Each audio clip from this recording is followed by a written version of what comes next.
Here's an idea for you. How to keep your self-made promises. Now, have you ever set a goal for yourself and then stopped taking actions to achieve it? Well, I know I have. You and I can learn so much from other people. You know, years ago, I watched a series on Netflix. You may have seen this. It was called House of Cards. And it was based on the English version of that same TV program with exactly the same name. In the American version, the main character is Francis Underwood, who eventually becomes the President of the United States. Now, his chief of staff is called Doug Stamper, and Doug is an alcoholic. And at one point in the program, Doug is talking about alcoholics and says this brilliant line: "All alcoholics fear the zero." Now, what he meant by this was that because he'd been alcohol-free for 15 years and 264 days or some number like that, he feared going back to the start of that alcohol-free journey. And it was the number that was the factor that kept him sober. Now, having been sober for so long, he just couldn't imagine having to start all over again, to start that count from zero.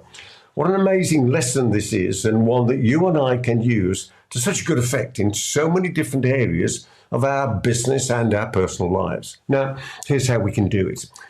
Let's say that you want to improve a particular skill. In my case, I spent some time practicing writing left-handed. By nature, I'm right-handed, and I thought I'd go back to this practice that I'd started so many years ago. Why? Well, I thought it might just balance my mind, or at least show me that I could still do it.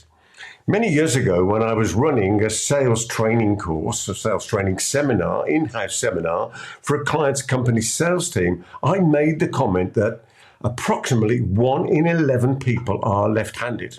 And I went on to say that I would love to be able to write with both hands. Now, one confident member of that sales team said to me, "Well, go on then, Peter, if you can." And of course, I took up the challenge. So for 30 days, I wrote a complete page of A4 left-handed and visited what I call my mind gym to add a bit of programming.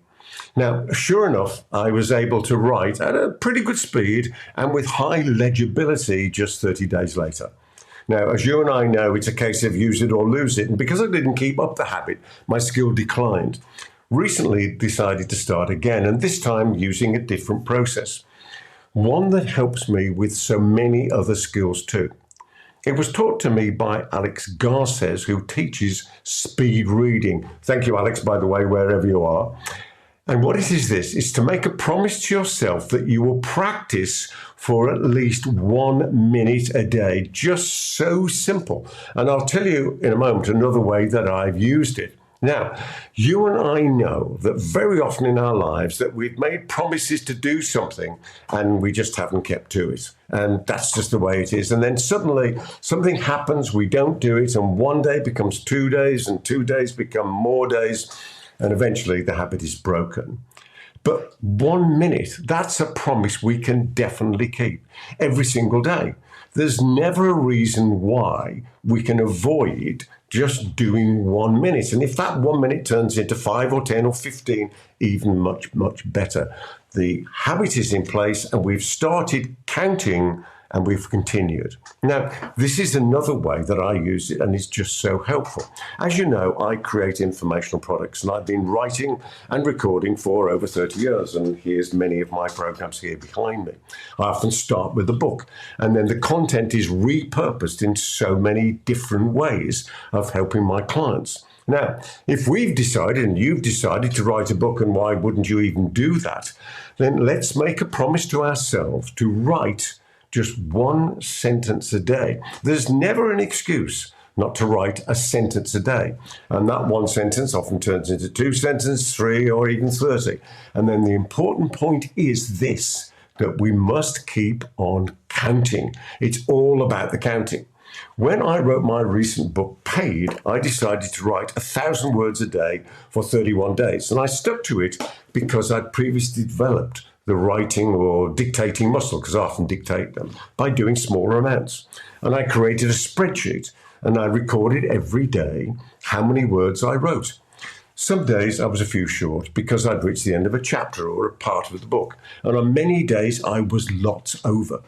So the question is this: where can we use this counting? And the answer really is everywhere, specifically for any habit that you want to create or maintain.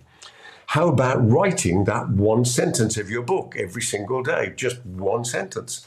How about making that promised phone call for 1 minute to a family member every single day? Just 1 minute. How about doing one press up every single day? Just one. And of course, you and I know full well what is going to happen, don't we? We'll write more sentences on many of the days, and suddenly the book will be finished. We'll chatter for more than just a minute with that family member, and maybe we'll change somebody's life. And we'll love the burn, and the press-up numbers will just soar. The kicker is this: we must keep count. That's what makes this work. The magic is in the counting. You know, if you've always wanted to write your own book, then why not join me in my business book writing Kickstart online workshop? The tickets are free, and all the details are around here somewhere. Will you decide where you can use this counting idea? Will you give this a 1 minute go, and will you feel the difference it will make? Go on then. If you've enjoyed this video, there's plenty more of my crazy videos around here somewhere. And in the meantime, I wish you every success in all your adventures in life. From me, Peter Thomson, until the next time, maybe on the next video, or who knows, maybe on the business book writing online Kickstart workshop. I'll see you soon. Bye for now.